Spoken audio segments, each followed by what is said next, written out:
Esta é a América do século XVIII. A América antes da máquina. E este é o povoado de Greenfield, uma comunidade típica de uma nação ainda tranquila.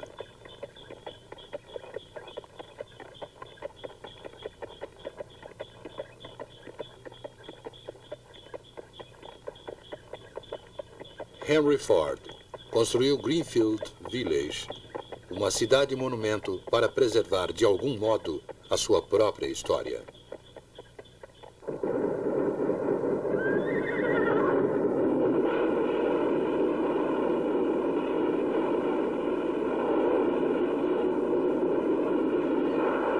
A Revolução Industrial, seu início nos Estados Unidos. Um filme da Enciclopédia Britânica. Versão brasileira, Alamo.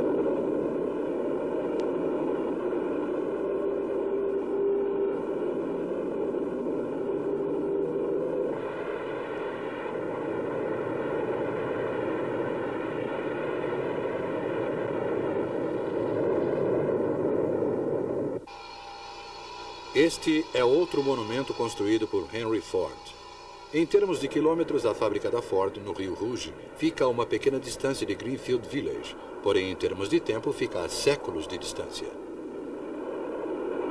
Aqui a matéria-prima é moldada, montada e finalmente sai da linha de montagem como um produto acabado. É um processo simples e lógico. No entanto, isto representa uma evolução além dos sonhos mais fantásticos do homem do século XVIII.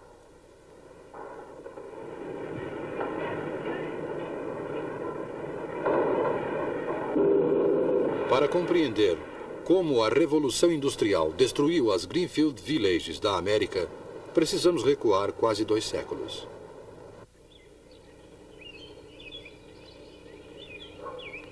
A vida nos povoados era simples. O objetivo do trabalho era a satisfação das modestas necessidades de uma nação essencialmente agrícola. O artesão especializado trabalhava sozinho em sua oficina.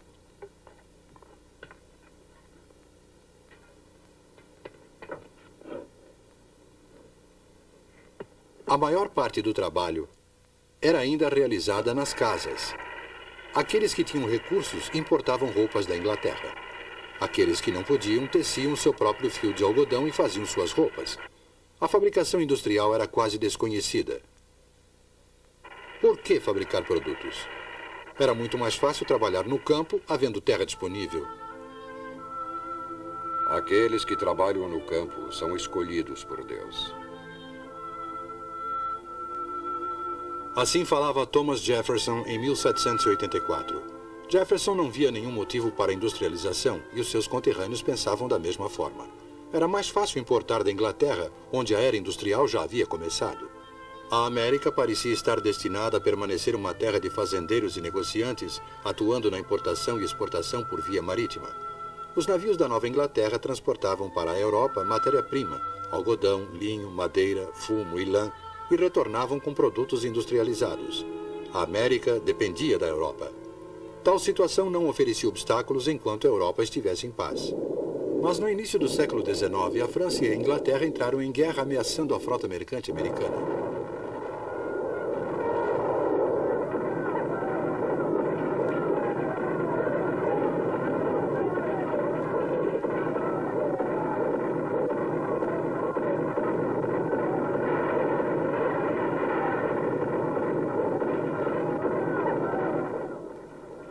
Em retaliação, os Estados Unidos decretaram um embargo da exportação de produtos.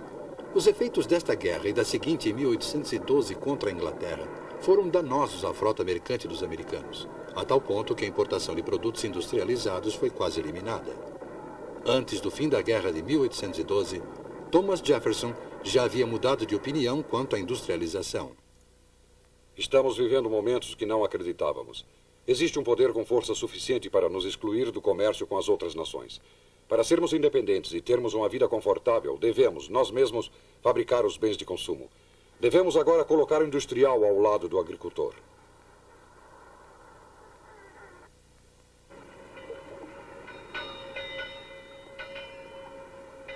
as condições mudaram. A América, completamente ilhada da Europa, precisava ser industrializada. Os comerciantes da Nova Inglaterra, sem condições para operar os seus navios, procuravam novas formas de investimento. Alguns anos antes, um inglês chamado Samuel Slater havia lhes mostrado um caminho. Aos 20 anos, vi um anúncio em um jornal americano onde se ofereciam máquinas modernas para beneficiamento do algodão. E como eu tinha sido aprendiz na fábrica inglesa do Sr. Richard Arkwright, que desenvolvera a máquina para a fiação de algodão, achei que essa máquina faria sucesso na América.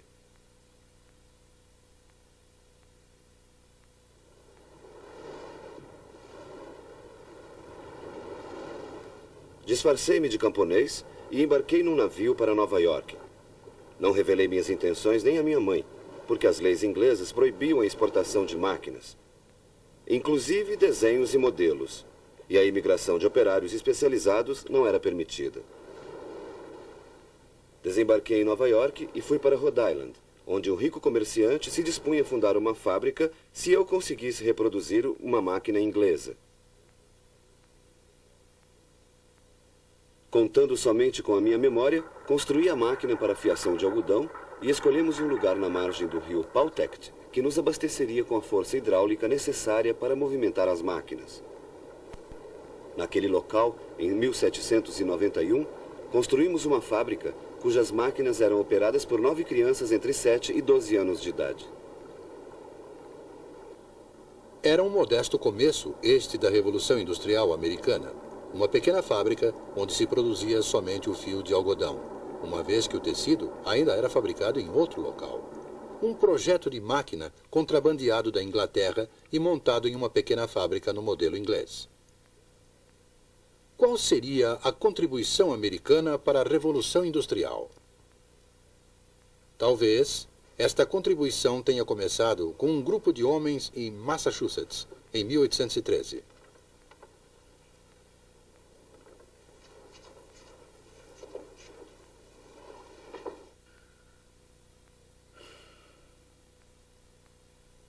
Bem, aí está. Companhia Manufatureira de Boston. Já é oficial. Esperemos que tenha êxito. É claro que alcançará êxito, Francis.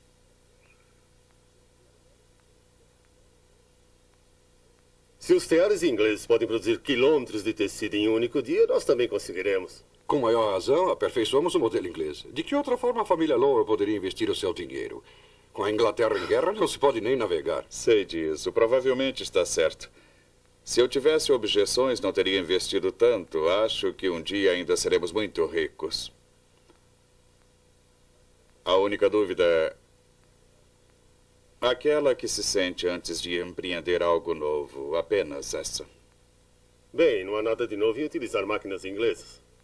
Eu sei, Patrício. Uma coisa é usar máquinas inglesas, outra é estar inovando. Se realmente pudermos pôr o algodão bruto em uma extremidade da fábrica e na outra retirar o produto acabado, teremos feito o que nunca foi realizado antes. Ora, Francis, certamente alguém já pensou nisso antes. Na verdade, ninguém havia pensado. Francis Cabot Lowell e alguns amigos fundaram a primeira fábrica moderna. Antes, inclusive na Inglaterra, as etapas de produção eram realizadas em locais distintos. Produzia-se o fio de algodão em uma fábrica como aquela de Slater, o tecido era fabricado em outro lugar e, em uma terceira fábrica, era clareado. Em 1814, em Waltham, Massachusetts, o processo foi modernizado. Nenhum produto novo era manufaturado. Nenhuma máquina nova foi introduzida. A inovação consistia na combinação do antigo sistema de produção, de tal forma que todo este processo, do começo ao fim, era realizado em um único local. Por que isto não havia sido feito na Europa? Talvez porque na América havia menos tradições a quebrar. Não havia nenhuma regra estabelecida de produção para Francis Lowell e seus sócios. Logo, eles tinham total liberdade para decidir sobre o método mais prático de produção. Não tinham talento para o trabalho manual, mas sim para a organização, para realizar o óbvio. Dentro de poucos anos, a fábrica estava produzindo quilômetros de tecidos por dia.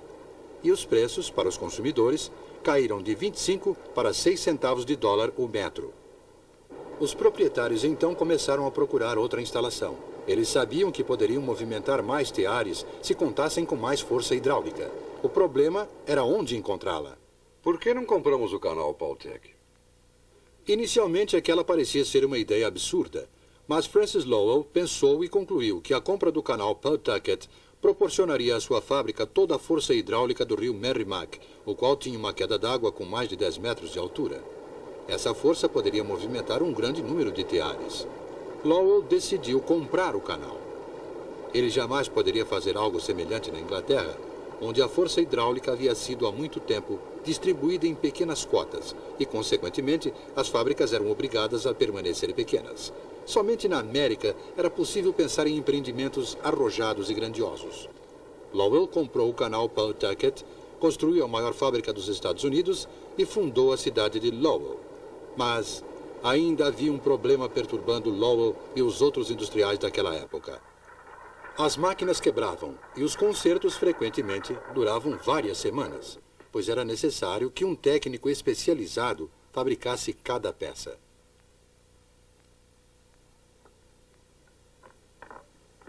Uma arma, por exemplo, era ainda obra de artesão. Cada peça era cuidadosa e lentamente moldada à mão. Por isso, a proposta de Eli Whitney para o secretário do Tesouro parecia absurda em 1798. 10.000 mosquetes. Fabricarei 10.000 mosquetes em 28 meses. Isso se o governo concordar com os termos do contrato. Sr. Whitney, nem eu nem o presidente podemos imaginar como o senhor conseguirá produzir tantos mosquetes num prazo tão curto. Onde o senhor encontrará os armeiros? Não vou precisar de armeiros. O país precisa de armas. Se o senhor diz que as entregará, nós acreditamos. Talvez a ideia tenha ocorrido a Eli Whitney quando ele desenvolveu o seu descaroçador de algodão. De qualquer modo, a ideia foi dele e era surpreendentemente simples. As peças para as máquinas deveriam ser intercambiáveis. Em lugar de um artesão especializado moldar peça por peça, máquinas de precisão fabricariam milhares de peças de reposição, que seriam utilizadas de forma permutável. Este foi outro exemplo de desenvolvimento do óbvio. E naquela época, na América, onde havia falta de artesãos especializados, os seus serviços não seriam mais necessários. A máquina e não